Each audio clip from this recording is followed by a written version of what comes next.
예레미야 34장 8절에서 22절 말씀 한 절씩 교독하시겠습니다.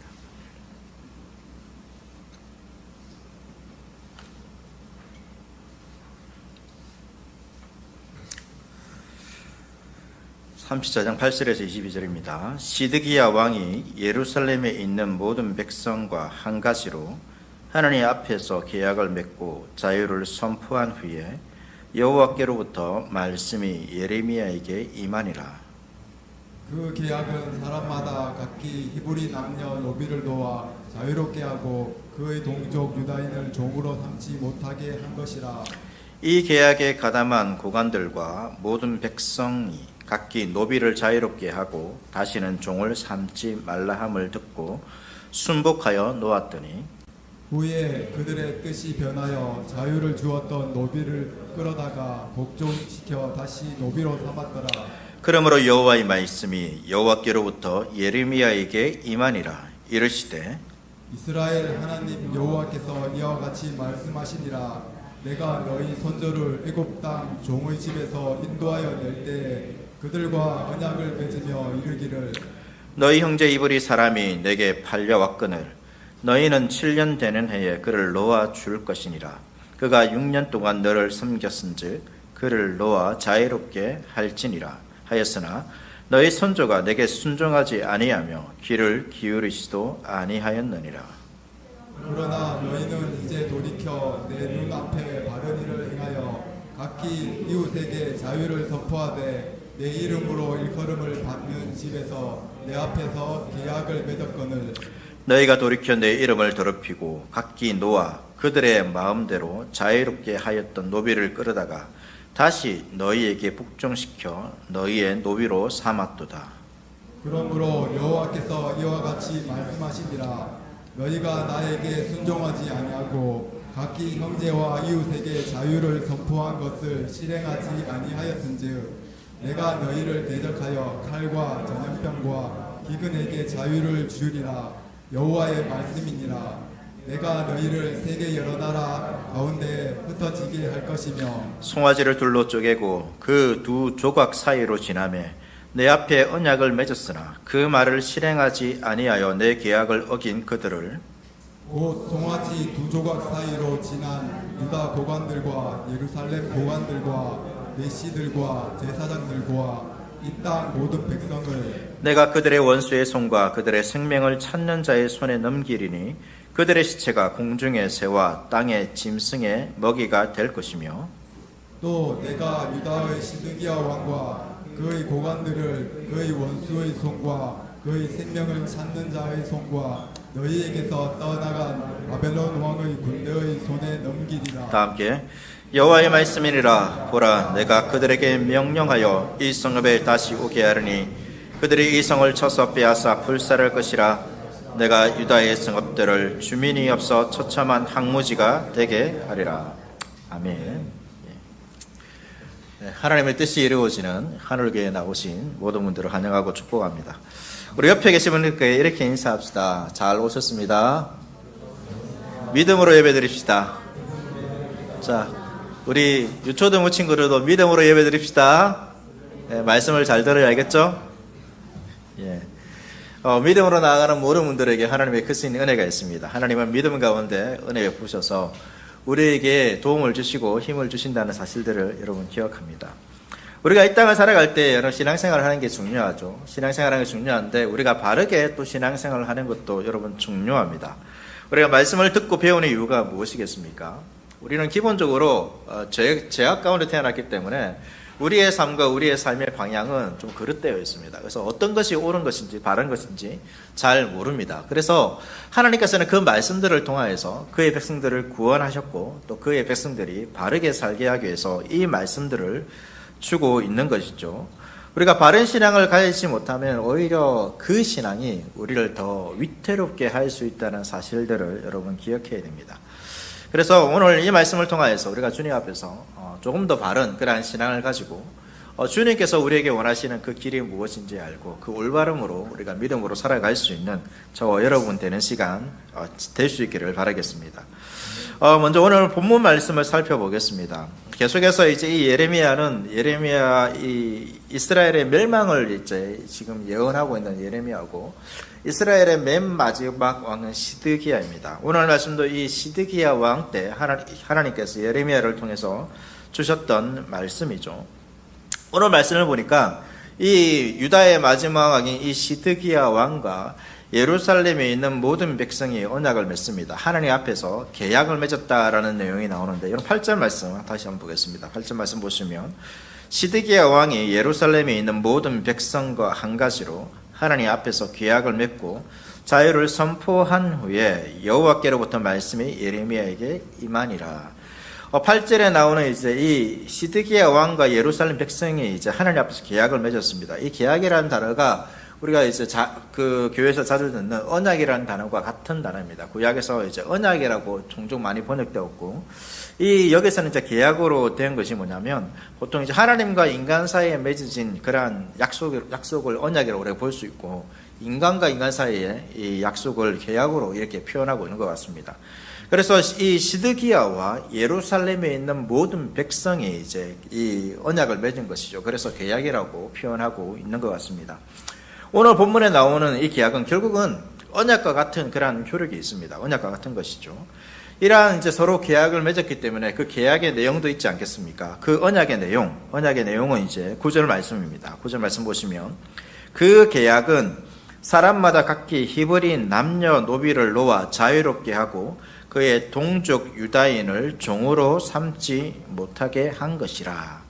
그러니까 그들에게 이제 이 노비들이 있습니다. 종들이 있습니다. 이 종들 중에서 히브리 남녀, 그러니까 자기 동족이죠. 자기 동족이 노예가 되는 경우도 있습니다. 이래 살아가면서 여러 가지 어떤 일들이 잘못되어서 자신 모든 재산을 탕진하고 빚을 지어서 빚을 갚지 못해 이제 다른 사람들에게 이 노비로 들어가는 그러한 경우가 있었습니다. 어쨌든 그러한 노비들이 있었는데, 이 노비들을 어떻게 하는 것입니까? 자기 동족 노비들을 놓아주는 거죠. 자유롭게 해주는 것입니다. 그리고 다시 그의 동족 유다인을 종으로 삼지 못하게 하는 것이 이 언약의 내용입니다. 그러니까 언약의 내용은 자기 동족인 그 종을 자유를 주고 풀어주고 다시 그들을 종으로 삼지 않는 것이 그들이 이 시드기야 왕과 유다 백성들이 맺었던 언약의 내용입니다. 그리고 이 유다 백성들과 이 고관들이 실제로 그 언약을 지킵니다. 그래서 다시는 종으로 삼지 않기로 하고 그 노비들에게 자유를 줍니다. 처음에는 그들이 언약을 충실히 수행한 것이죠. 우선은 이제 이 시드기야가 이 고관들과 예루살렘에 있는 모든 백성들과 언약을 맺고 이 히브리 노예들, 자기 동족을 풀어진 그러한 이유들을 우리가 살펴볼 필요가 있습니다. 오늘 말씀에서는 정확하게 그것이 나타나고 있지는 않지만, 그렇지만 이 예레미야가 활동했던 그 시대적 상황을 보았을 때 우리가 그것을 유추해낼 수는 있습니다. 크게 세 가지로 우리가 요약할 수 있습니다. 첫 번째는 군사적인 이유 때문입니다. 군사적인 이유인데요. 지금의 상황이 어떤 상황입니까? 바벨론이 유다를 침공하고 있는 그러한 상황이죠. 바벨론이 유다를 침공해서 주요 군사 지역은 대부분 다 점령했습니다. 그리고 우리가 지난 시간에 보았던 것처럼 몇 개월 동안 이 예루살렘을 포위하고 있습니다. 거의 멸망이고 죽음의 순간이고 고통의 순간들이 이 예루살렘에 살아가는 사람들에게 시시각각으로 다가오고 있는 것이죠. 이러한 상황에서 이 전쟁의 상황 아닙니까? 전쟁의 상황에서 뭐가 많이 필요합니까? 군인들이 많이 필요하죠. 군인들이 많이 필요합니다. 그런데 그 당시에 노비들은 군대의 징집 대상이 아니었습니다. 그래서 시드기야가 노비를 왜 방면해 주겠습니까? 자유를 주고 자유인이 되어서 그들을 군인으로 다시 징집하기 위해서, 부족한 수비력을 보완하기 위해서 이들을 풀어주었다라고 볼 수 있습니다. 군사적인 이유죠. 두 번째는 경제적인 이유도 있습니다. 종은 주인들에게 노동력을 제공하고 주인은 종에게 뭘 제공합니까? 먹을 것을, 의식주 문제를 해결해 주죠. 지금 이제 바벨론이 포위되어 있는 상황에서 먹을 것을 구한다는 것은 상당히 어렵습니다. 나중에 어떤 성경에 보면 이 포위되어 있는 상황에서 먹을 것이 없어서 이 자식을 잡아먹는, 그러니까 자기 자식을 못 잡아먹으니까 서로 맞바꾸는 겁니다. 압박고서 잡아먹는 그런 상황이 예루살렘에서 나타나기도 합니다. 그만큼 먹을 것이 없는 상황에서 이 주인이 종들에게 먹을 것을 줄 수 있겠습니까? 줄 수 없죠. 그래서 풀어주는 것입니다. 풀어주면 어떻게 됩니까? 그 사람들의 먹을 것은 누가 챙겨야 되죠? 주인이 챙겨줄 필요가 없습니다. 스스로 먹을 것을 찾는 것이죠. 이러한 경제적인 이유 때문에 이러한 언약을 맺었다라고 볼 수도 있습니다. 세 번째는 종교적인 이유입니다. 이 사람들이 이제 바벨론에 포위되어 있기 때문에 그들 중에 하나님의 말씀을 듣지 않지만 그래도 위기 가운데 있고 우리가 하나님의 말씀을 듣지 않아서 이러한 상황이 오지 않은 것이 아닌가 이런 생각을 하는 사람도 있습니다.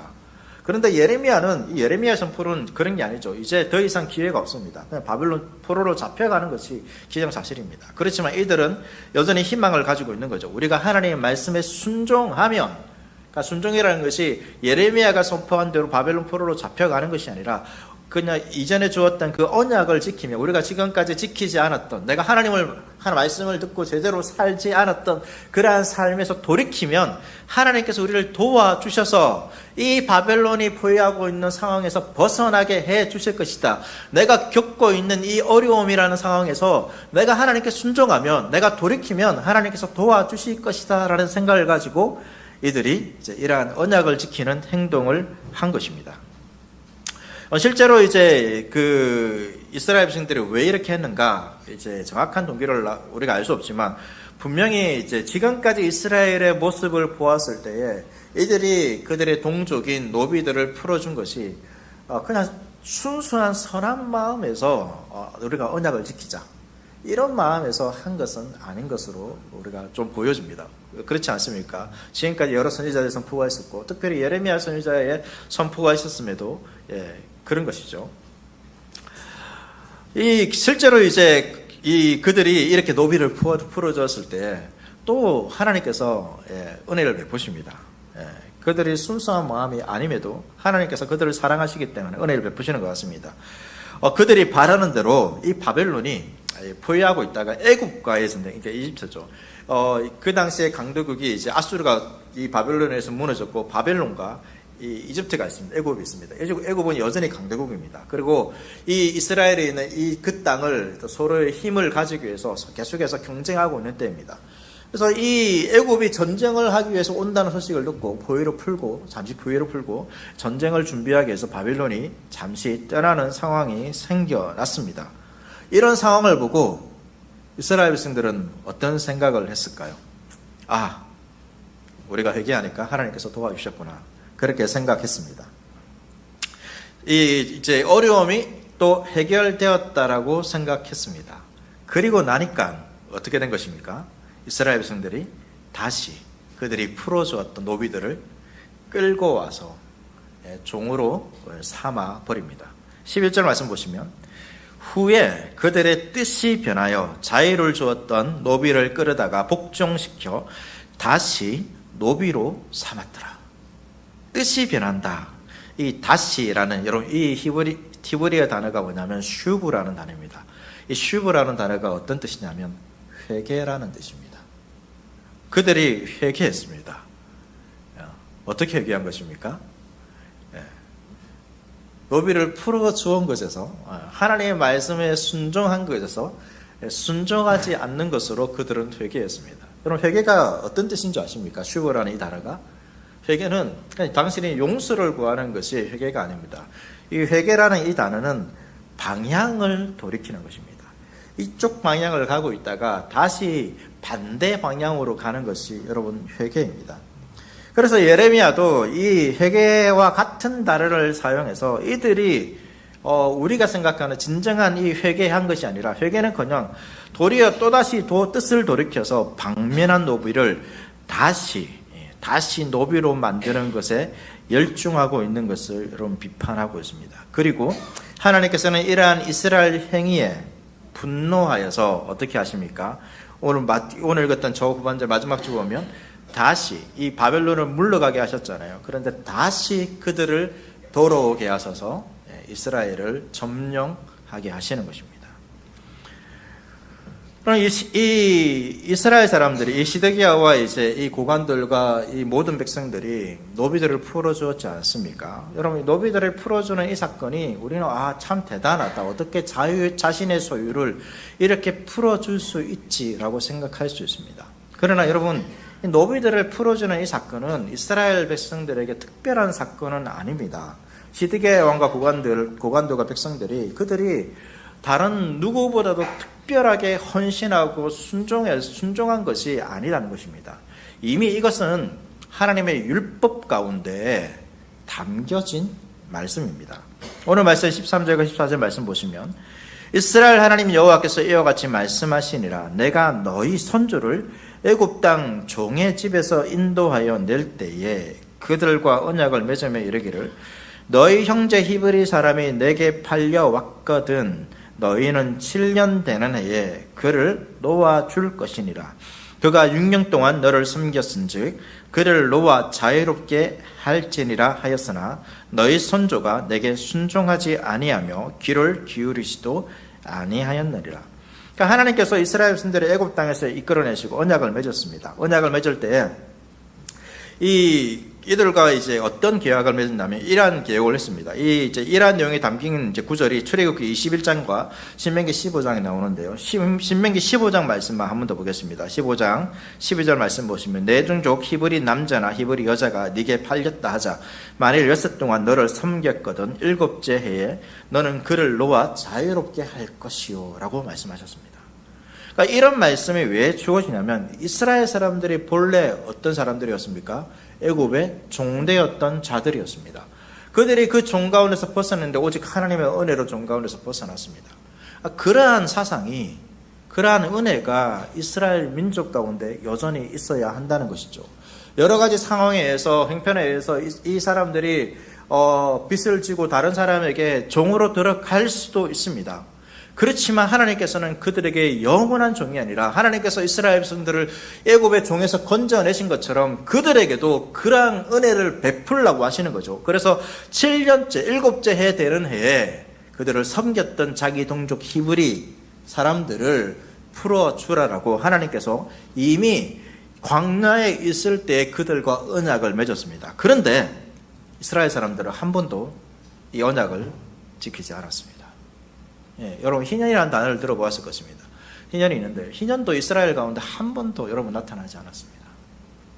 희년은 모든 것이 종뿐만 아니라 모든 것이 재산까지도 본래 처음 상태로 돌아가는 것이 여러분 희년입니다.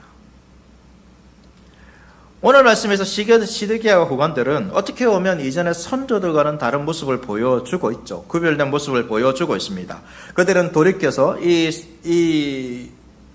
회개한 것이 어떻게 보면 처음에는 회개한 것이죠. 돌이켜서 선조들이 하지 않았던 그 일들을 한 것입니다. 종들을 다 풀어주었고 그들에게 자유를 주었습니다. 그런데 그들은 또다시 돌이켜서 선조들과 같아져 버렸습니다.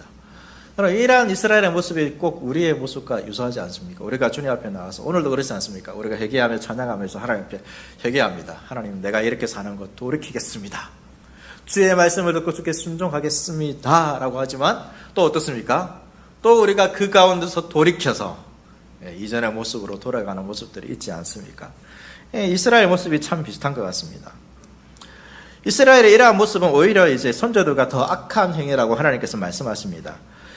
오히려 방면했다가 다시 종으로 삼는 행위는 마치 하나님의 언약을 지켜서 도움을 얻었지만 그 도움을 얻는 순간 다시 이전으로 돌아가는 이 모습은 마치 하나님을 기반하는 것이죠.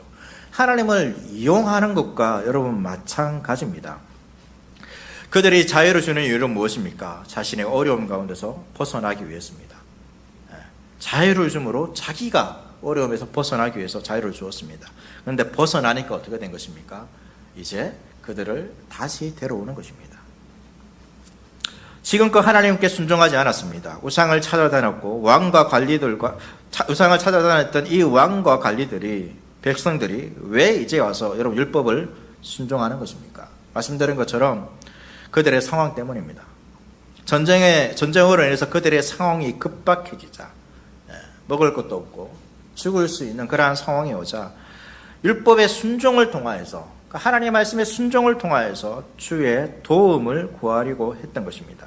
하지만 얼마 후에 그들의 상황이 바뀌자, 상황이 좀 좋아지자 그들의 마음도 바꾸어 버렸죠. 이것은 어떤 것입니까? 결국 그들의 회개한 모습은 여러분 진정한 회개가 아니라는 것을 보여주고 있는 것입니다. 여러분 언약을 맺고 지킬 때 유다 백성은 마치 회개한 것처럼 보입니다. 이제 하나님 말씀대로 살겠구나라는 것처럼 보입니다. 하지만 다시 이전의 모습으로 되돌아간 것은 그들은 마음으로부터 회개를 하지 않은 것입니다. 그들이 이렇게 한 것은 멸망의 위기로 인해서 절박함 때문에 내면에 깊은 각성 없이 돌이킴 없이 후회함 없이 그들은 이렇게 회개한 것입니다. 이러한 회개는 어떤 회개입니까? 단순히 상황을 모면하기 위한 것입니다.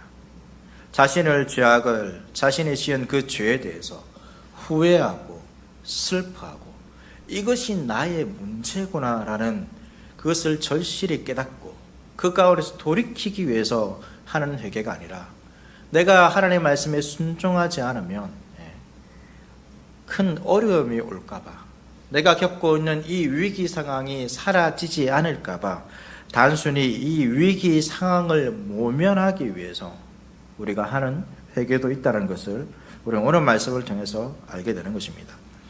이러한 상황을 모면하기 위한 회개하는 이 모습은 결국은 어떻게 되겠습니까? 여러분 상황이 사라지면 본래 자리로 돌아가는 것입니다. 우리가 어려움이 왔을 때 여러분 하나님께 기도 안 하시는 분들이 하나님께 나와서 기도하는 경우가 있지 않습니까? 이 목사님들에게 그런 게 있습니다. 새벽기도 안 모이시는 분이 새벽기도 모입니다. 하루 이틀은 계속 오는 겁니다. 그러면서 그러면 어떤 생각을 가질까요? 문제가 있구나. 문제가 있구나. 기도합니다. 그래서 또 시간이 지나면 또 안 나오십니다. 안 나오는데 문제가 해결되었구나. 뭐 새벽기도 그런 게 아니라 그러면 또 신앙이 계속 좋아지면 좋은데 신앙이 좋아지는 것이 아니라 또 옛날 모습으로 돌아가는 거예요. 근데 언제 그런 적이 있었지? 그러면서 옛날으로 돌아가는 그러한 모습들이 있습니다. 여러분 우리가 하나님께 기도하는 이유는 단순히 회개하고 기도하는 이유는 내가 겪고 있는 위기 상황을 모면하기 위해서 여러분 그러한 일들을 하는 것이 아닙니다. 마음에 돌이킴 없이 여러분 위기만을 모면하기 위해서 하는 회개는 여러분 기회주의적인 회개입니다. 자신이 손해보지 않기 위해서 하는 행위죠. 이스라엘이 지금 그런 거 아닙니까? 노비를 풀어준 것입니까?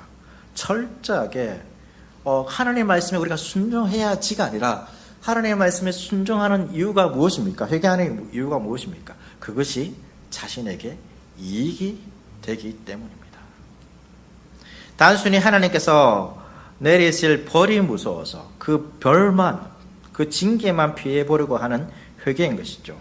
이렇게 회개하면 하나님께서 도와주실 것이라고 생각하는 그 하나님에 대한 오해에서 나오는 행동입니다. 오히려 하나님은 이러한 회개를 원치 않으십니다. 이러한 회개는 하나님을 기만하는 행위입니다. 마치 하나님을 나의 이익을 위해서 이용할 수 있다라고 생각하는 것과 여러분 마찬가지입니다. 하나님께서 우리에게 원하시는 여러분 회개는 무엇입니까? 우리의 마음이 돌이키는 회개입니다. 내가 지은 죄에서 깊이 후회하고 애통하고 이러한 상황이 중요한 것이 아닙니다. 이러한 상황도 있지만 그러나 이러한 상황이 올 수밖에 없는 하나님께서 나를 징계하실 수밖에 없는 그러한 나의 모습에 대해서 애통하고 슬퍼하고 그 가운데서 벗어나려고 하는 돌이키려고 발부둥치는 것이 여러분 진정한 회개입니다. 하나님께서 이스라엘에게 왜 이런 상황을 주신 것입니까? 제가 예레미야를 설교하면서 말씀드렸습니다. 왜 이런 상황을 주신 것입니까? 왜 멸망시키기까지 이렇게 하신 것입니까? 그들을 완전히 이 땅에서 사라지게 하는 것이 하나님의 목적이 아닙니다. 하나님께서 왜 안 도와주십니까? 그들의 죄악을 깨닫게 하기 위해서입니다. 그들이 하나님을 마치 다른 우상들처럼 내가 이 신을 잘 섬기는 것처럼 보이면 그들이 이렇게 종교에서 말하고 있는 그 행위를 하면 그 신이 나를 도와주겠지라는 그러한 마음으로 하나님을 섬기는 것이 아니라 진정으로 그 하나님을 사랑해서 섬기기를 원하는 그 백성이 되게 하기 위해서 하나님께서는 이스라엘을 부르셨고, 그렇게 살지 않는 이스라엘들에게 지금 이러한 징계를 내리시는 것입니다. 여러분, 회개했을 때 도움을 주는 건 이유가 무엇입니까?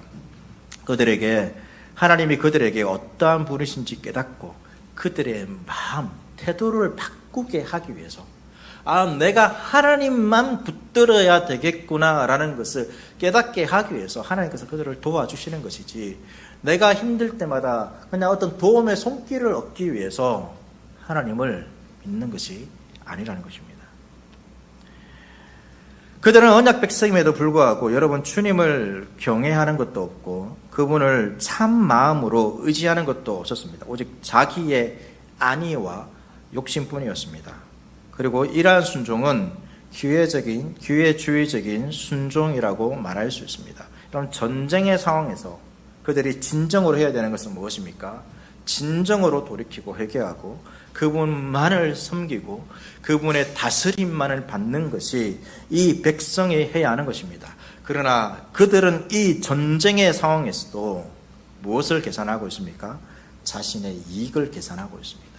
자신이 쥐고 있는 기득권, 그 가운데서 힘들게 살아가는, 종과 같이 살아가는 그 사람들을 생각하는 것이 아니라 여전히 자신이 쌓아놓았던 기득권과 이익과 재산을 생각하면서 살아가고 있는 것입니다. 그들이 하나님의 말씀에 순종하지만, 여러분, 왜 순종하는 것입니까? 하나님을 인정하고 그분을 진정으로 예배하며 경외하며 순종하는 것이 아닙니다. 오로지 자신에게 이익이 되기 때문에 순종하는 것이죠. 군사력을 보충하기 위해서 그들은 하나님의 말씀에 순종합니다. 경제적인 손해를 보지 않기 위해서 하나님께 순종합니다. 하나님의 도움으로 단순히 이 위기 상황만을 벗어나 보려고 하는 자신의 이익을 위해서 순종하는 것이죠. 이들은 어떤 것이 자신에게 참 유익인지 생각하지 못하고 있습니다. 그들의 주의 뜻을 따라 히브리 종을 해방하는 것, 어쩌면 그들 가운데서 이 순종할 때, 언약을 지킬 때에도 아깝다라는 마음이 있었을 것입니다. 그러니까 어떻게 하죠? 시간이 지나니까 그러한 말씀을 지킬 필요가 없을 때 다시 가져오는 거 아닙니까? 종을 해방하는 것을 손해로 여겼습니다. 그러니까 주의 말씀을 따라 살아가는 것을 그들은 손해로 여겼습니다. 하나님의 말씀에 순종하는 것이 나의 인생에 그렇게 도움이 되지 않고 오히려 내가 지금까지 쌓아 놓았던 것을 하나님께서는 마치 가져가시는 분처럼, 내 것을 빼앗아 가는 분처럼 그들에게 느껴질 수 있는 것입니다. 그렇게 실제로 생각한 것이죠. 그러나 무엇이 더 그들에게 이익인 것입니까? 주의 뜻을 따라 히브리 종을 해방하며 그의 말씀에 순종하며 살아가는 것이 여러분 그들의 이익입니다. 여러분 기억하십시오. 주의 말씀에 순종하는 것이 복입니다. 여러분, 우리의 복의 기준은 무엇입니까? 우리의 복의 기준은 여러분 내가 정해서는 안 됩니다. 내가 생각하는 이것이 복이구나, 내가 이것을 가져야 되겠구나, 하나님께 이것을 구해야 되겠구나, 그것이 우리의 복의 기준이 아닙니다. 우리의 복의 기준은 하나님의 말씀입니다. 하나님의 말씀대로 살아가는 것, 하나님의 말씀이 내 삶 가운데 이루어지는 것이 진정한 나의 복입니다. 나의 만족입니다. 우리는 그것을 잊어버리고 살았고, 내 생각과 내가 원하는 뜻이 이루어지는 것이, 내가 생각하는 꿈이 성취가 이루어지는 것이 나의 복이라고 생각하면서 살았습니다. 그래서 무언가 이루어질 때마다 하나님께서 나에게 복을 주셨구나, 그렇게 생각하며 살아가는 것이죠. 하나님께서 주신 것이 맞습니다. 그러나 하나님을 그러한 분으로만 생각해서는 안 됩니다. 내가 원하는 것을 성취할 수 있도록 도와주시는 분으로만 생각해서는 안 되는 것입니다. 복의 기준이 내가 되어서는 안 되는 것입니다. 하나님께서 우리에게 그러한 도움을 주셨다라면 그것은 나를 위한 것이 아니라 하나님의 뜻이 나의 삶 가운데 이루어지게 하기 위해서 그러한 도움을 주신 것이죠. 여러분, 우리가 원하는 대로 살아가면 행복한 것처럼 살아가지만, 그럼 그것이 뭘까요? 그것이 죄인의 모습입니다. 죄인은 내 마음대로 살아가는 것입니다. 하나님이 없이도 내 마음대로 살아가고, 세상의 모든 것이 나의 뜻을 이루기 위해서 도와주는 것처럼 생각하며 살아가는 것이 여러분 죄인의 모습입니다. 주님에 대해서 이러한 오해를 가지고 있으면 여러분 우리의 신앙생활은 이 순종은, 그러니까 기회주의적인 순종은 기계적인 신앙생활로 나아갈 수밖에 없습니다. 이들이 하나님의 도움을 얻는 방식이 뭐냐면 매우 기계적인 것이죠. 그러니까 이런 것입니다. 여러분, 어떤 신이 정한 방법이 있습니다. 법이 있죠. 그 방법이 있습니다. 그리고 그 신이 정한 법을 지키기만 하면 그 신은 우리를 도와준다는 것입니다. 하나님께서 정하신 방법이 있습니다. 율법이라 할 수 있겠죠. 그 율법대로 행하면 하나님께서는 우리에게 율법을 지켰기 때문에, 내가 노력했기 때문에, 내가 그것을 수고했기 때문에 하나님께서 나에게 복을 주셔야 한다라고 생각하는 것입니다. 왜? 하나님께서 그렇게 말씀하셨기 때문이라고 생각하는 것이죠.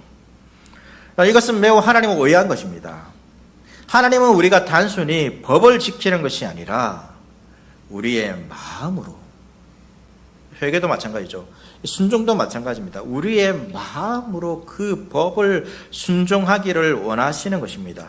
다른 말로는 사랑으로 하나님의 법에 순종하기를 원하시는 것입니다. 여러분, 우리가 아무리 열심히 예배드리고 순종하고 기도하고 헌신한다 할지라도 여러분, 우리의 마음이 주를 사랑하지 않는다라면 그 모든 것을 통하여 우리는 하나님께로부터 제대로 된 도움을 얻을 수가 없습니다. 우리가 잘 알고 있는 고린도전서 13장에 그 사랑에 관한 말씀이 있지 않습니까? 그게 나오는 여러분 놀라운 일들이 있습니다. 정말 대단한 일들이 있습니다. 그렇지만 그 가운데 사랑이 없으면 다 헛된 것이고 울리는 꽹과리와 같은 것이라고 말하고 있습니다. 우리는 기계적으로 하나님께 나와서 내가 하나님께 기도했기 때문에 하나님께서 나를 도와주셔야 됩니다라고 말해서는 안 된다는 것입니다. 그 기도 가운데 진정으로 내가 내 마음을 돌이키고 회개하고 내가 하나님의 말씀에 순종하지 않고 살았고 그것을 돌이키는 마음, 그 마음이 있어야지만 하나님의 진정한 도움을 얻을 수 있는 것이죠. 주님께서 원하시는 것은 사랑으로 하는 여러분 순종입니다. 우리가 가끔 드라마 보면 이렇지 않습니까? 재벌집에 관한 이야기 있습니다. 재벌 자녀가 있는데 부모님이 죽을 때가 됐습니다. 그러면 많은 경우가 이제 막장 같은 경우가 어떻습니까? 이제 막 자녀들이 서로 부모에게 잘해주죠. 죽을 때가 돼서 부모에게 잘해줍니다. 왜 잘해줍니까? 이 좋은 경우는 아닙니다. 그렇게 해서는 안 됩니다. 부모가 죽고 나서 유산을 더 많이 차지하라고 그렇게 잘해주는 것이죠. 부모에게 순종합니다. 시키는 거 다 합니다. 순종하죠. 얼마나 잘 순종합니까? 그 말에 어기지 않습니다. 좋은 거 다 갖다 주고 사다 줍니다.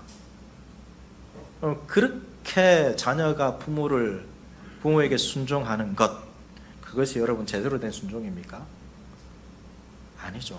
뭐가 빠져 있습니까? 사랑이 빠져 있습니다. 그러한 순종은 여러분 우리도 인간 사회에서도 옳지 않은 것이라고 말하고 있습니다. 그러니까 드라마 소재로 쓰이는 것이죠. 우리가 하나님께 순종하는데 우리가 혹시 그러한 마음으로 하나님께 순종하고 있지 않습니까? 그냥 하나님께로부터 하나님이 뭔가 대단하신 분이시고 내가 순종하면 무언가 얻을 수 있는 그러한 분이시기 때문에 우리가 혹시 순종하는 것은 아닙니까? 그건 참 순종이 아닙니다. 여러분, 참 사랑은 무엇입니까? 참 사랑은 그 사람이 어떠한 모습으로 있든지 여러분 사랑하는 것입니다. 우리는 그것을 여러분 가정 안에서 볼 수 있죠. 가족이 있습니다. 저도 저희 자녀가 3명이 있습니다. 저희 부부가 이 자녀를 사랑하는 이유가 무엇일까요? 이놈들이 커가지고 나를 위해서 대단한 일을 할 것이라는 그런 확신과 소망이 있기 때문에 그것을 기대하기는 하지만 단순히 그것 때문에 여러분 사랑하는 겁니까? 여러분의 자녀들을 왜 사랑합니까? 그렇게 맨날 이 자녀 때문에 여러분 힘들잖아요. 여러분 아십니까? 여러분의 그 부모님들은 자녀들 잘 들으십시오. 여러분 부모님들은 여러분을 낳고 나서 인생이 더 힘들어졌어요. 여러분 낳는 순간부터 힘들어요. 낳고 나면 괜찮아집니까? 키울 때도 힘들어요. 고통스러워요. 이렇게 고통스러운 마치 짐덩이와 같은 이런 것들을 왜 키웁니까? 손해잖아요. 여러분 손해 아닙니까? 안 키우는 게 그래서 요즘 결혼 안 하려고 하잖아요. 왜 키웁니까? 옆에 한번 보십시오, 여러분. 나는 부모에게 큰 기쁨이, 나는 부모의 소망이야. 뭐 그런 자녀들 손 들어보세요. 그런데 부모님들이 여러분 보면서 막 좋아하잖아요. 항상 그런 건 아닐 때도 있겠지만 좋아하잖아요. 사랑하잖아요. 왜 사랑합니까? 이유가 뭘까요? 뭐 사랑받을 만한 이유가 딱 충분하기 때문에 사랑합니까? 아니죠. 그냥 내 자녀이기 때문에 사랑합니다. 사랑할 이유가 없어도 그냥 사랑합니다. 그것이 참 사랑입니다, 여러분. 우리가 주님을 사랑하는 것도 마찬가지입니다. 주님께서 우리를 도와주시는 이유도 그런 이유입니다. 우리를 사랑하시기 때문에 도와주시는 것이지 우리가 무언가 하기 때문에 도와주는 것이 아닙니다. 그렇기 때문에 주님께서 진정으로 우리에게 원하시는 것이 무엇입니까? 우리의 그런 마음입니다. 이런 기회주의적인 회개와 기회주의적인 여러분 순종이 아니라는 것입니다. 여러분 그렇게 회개하고 그렇게 순종하면 결국은 우리의 신앙생활은 기준이 뭐죠? 하나님이 아니라 내가 되는 것이죠. 하나님 믿는 것이 지금 내가 이렇게 하면 도움이 될 것 같으니까 그렇게 합니다. 그러나 도움이 안 되면 어떻습니까?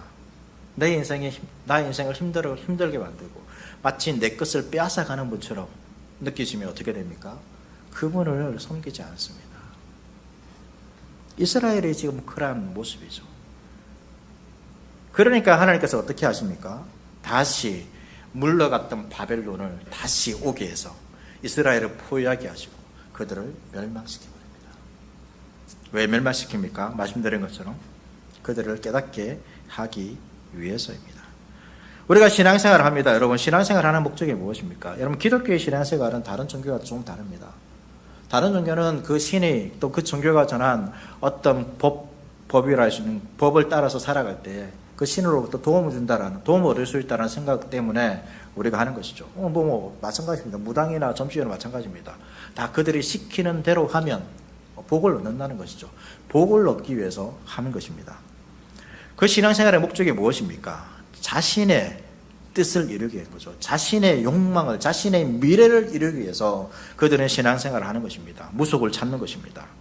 그러나 우리의 신앙생활의 목적은 그런 것이 아니죠. 제가 처음 하늘교회 오신 분들을 환영하면서 이런 말을 했습니다. 하늘교회 앞에 뭐가 있습니까, 여러분? 하나님의 뜻이 이 땅에 이루어지는 말이 붙어 있습니다. 하늘교회는 나의 뜻을 이루기 위해서 모인 사람들이 아닙니다.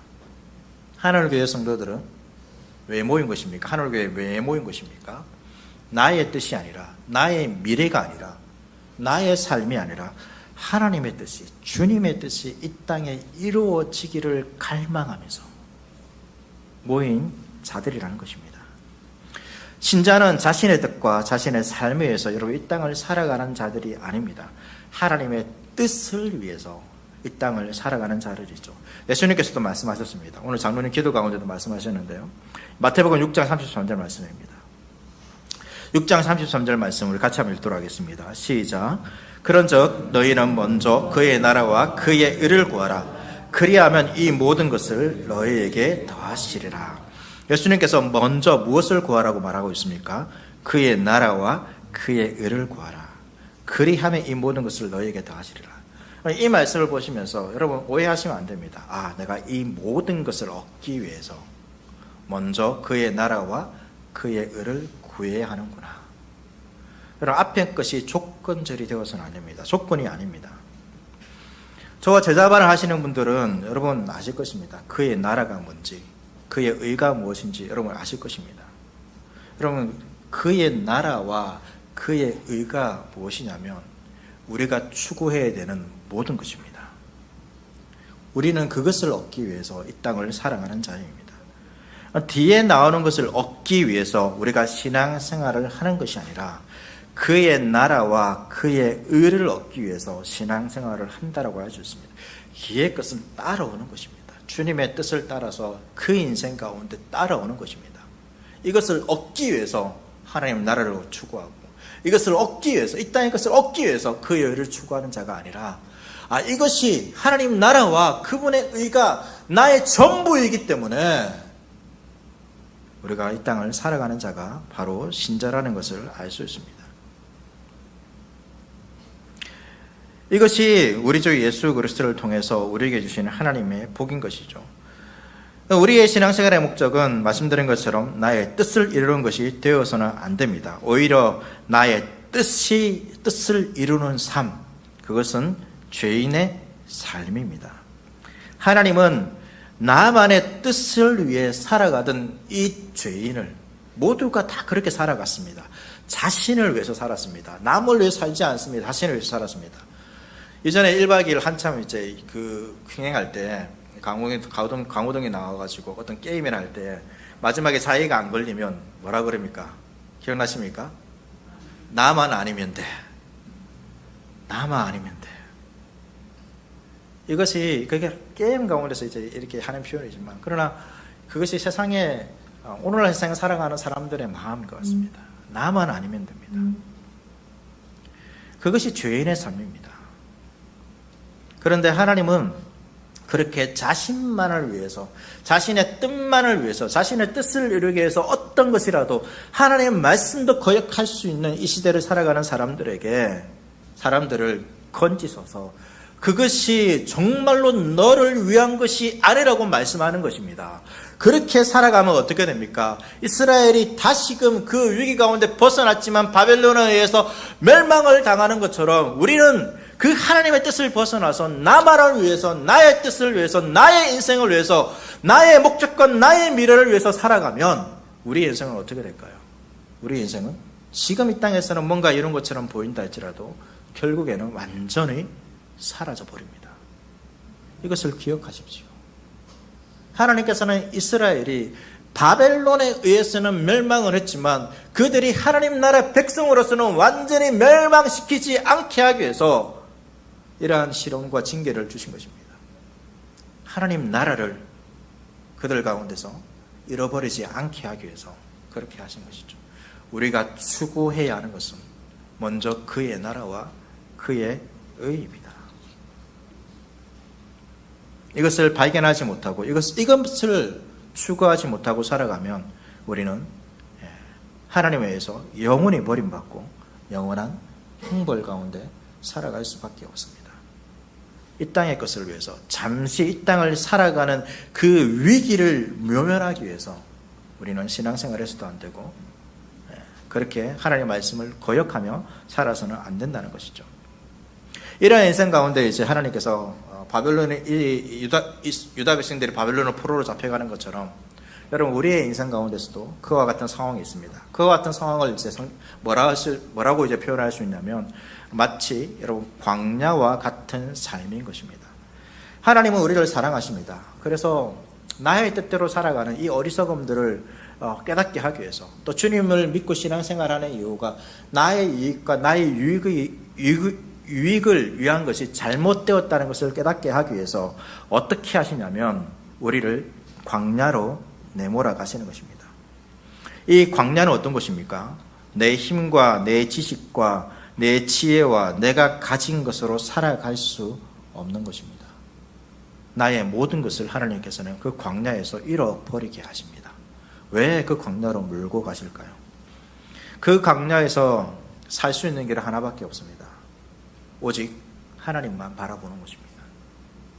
우리는 이 땅을 살아가면서 내가 지고 있는 것, 내가 성취한 것, 이것이 나를 지켜줄 것처럼 생각합니다. 그래서 하나님도 믿지만 이것도 여전히 내 손에 쥐고 있습니다. 그러나 광야에서 하나님 외에 붙들고 있는 모든 것이 아무런 가치가 없다는 것을 깨닫게 해버리십니다. 그곳에서 계속해서 하나님 위를 보고 하나님을 찾지 않고 주위를 바라보면서 뭔가 찾으려고 다닌다라면 그 사람은 그 광야에서 죽을 수밖에 없습니다. 하지만 하나님은 그 광야에서 우리가 지고 있는 모든 것을 내려놓게 하셔서 하나님만 찾게 하는 것이죠. 이 광야에서도 하나님만 계시면 내가 살아갈 수 있구나 라는 것을 깨닫게 하는 것입니다. 이스라엘 사람들이 하나님을 믿으면서 수많은 우상들을 세웠습니다. 우상들이 많으면 많을수록 그들에게 더 큰 복이 될 것이라고. 내가 하나님을 믿지만 이 세상에서 말하고 있는 성공과 돈과 건강과 많은 것들을 더 많이 가지고 있으면 내가 이 땅을 더 잘 살아갈 수 있을 것처럼 생각하는 우리에게 하나님께서는 그 광야에서 그렇지 않다는 것을, 이스라엘 백성들을 바벨론으로 포로로 잡혀가게 하셔서 우상의 중심지인 그 바벨론에서 그 우상을 섬기며 살아가더라도 결국 살아갈 수 없다는 것을 깨닫게 하시고 하나님만을 의지하며 살아갈 수 있다는 것을 알게 하시는 것이 바로 이스라엘의 바벨론 포로기였고 우리 인생의 광야라는 것입니다. 우리도 마찬가지라는 거죠. 우리가 하나님만을 의지하지 않고 하나님의 뜻이 아니라 나의 뜻과 이익과 만족만을 추구하며 우리가 살아갈 때 하나님께서는 그의 백성들을, 오늘날의 신자들을 광야로 들어가게 하십니다. 그곳에서 모든 것을 가져가 버리시고 살아갈 소망도 없게 하십니다. 그리고 깨닫게 하시는 거죠. 하나님의 뜻대로 살아가는 것이 나의 인생의 복이구나. 그것을 깨달을 때 하나님께서 그 광야에서 어떻게 하십니까? 물이 솟아나게 하시고 만나와 메추라기를 내리시고 길을 내셔서 우리를 여러분 인도하십니다. 마지막으로 예수 그리스도에 관한 이야기를 하고 마치겠습니다. 본래 우리는 죄인입니다. 그렇죠? 죄인은 그 광야에서 여러분 원래 죽어야 합니다. 광야를 벗어날 수가 없습니다. 하지만 하나님은 우리를 그 광야에서 인도하시기를 원하셨습니다. 그 광야에서 인도하시기 위해서 어떻게 하셨냐면 예수님을 광야로 보내셨습니다. 마태복음 4장 1절과 2절 말씀입니다. 그때 예수께서 성령에게 이끌려 마귀에게 시험을 받으러 광야로 가사 40일을 밤낮으로 금식하신 후에 줄이신지라. 예수님은 우리를 구원하기 위해서 이 땅에 오셨습니다. 그리고 이 땅에서 이 광야와 같은 삶을 살 필요는 없습니다. 그런데 예수님께서 광야로 들어오셨습니다. 왜 들어오셨을까요? 우리에게 생수와 우리에게 양식이 되기 위해서 광야로 들어오셨습니다. 고린도전서 10장 3, 4절 말씀 보시면 다같이 신령한 음식을 먹으며 다같은 신령한 음료를 마셨으니 이는 그들을 따르는 신령한 반석으로부터 마셨으며 그 반석은 곧 그리스도시라. 바울이 과거 이스라엘 백성들의 이 광야에 있었던 이야기를 하면서 그들이 그 가운데서 먹었던 음료와 그 가운데서 먹었던 음식과 음료가 바로 예수 그리스도라고 말하고 있습니다. 예수님께서 왜 광야로 들어오셨습니까? 그 광야에서 우리의 양식이 되기 위해서, 음식과 음료가 되기 위해서 광야로 들어오셨습니다. 이러한 사건을 예수님께서도 말씀하셨습니다. 예수님은 500여 사건을 말씀하시면서 요한복음에서 자신이 하늘에서 내려온 생명의 떡이라고 말씀하셨습니다.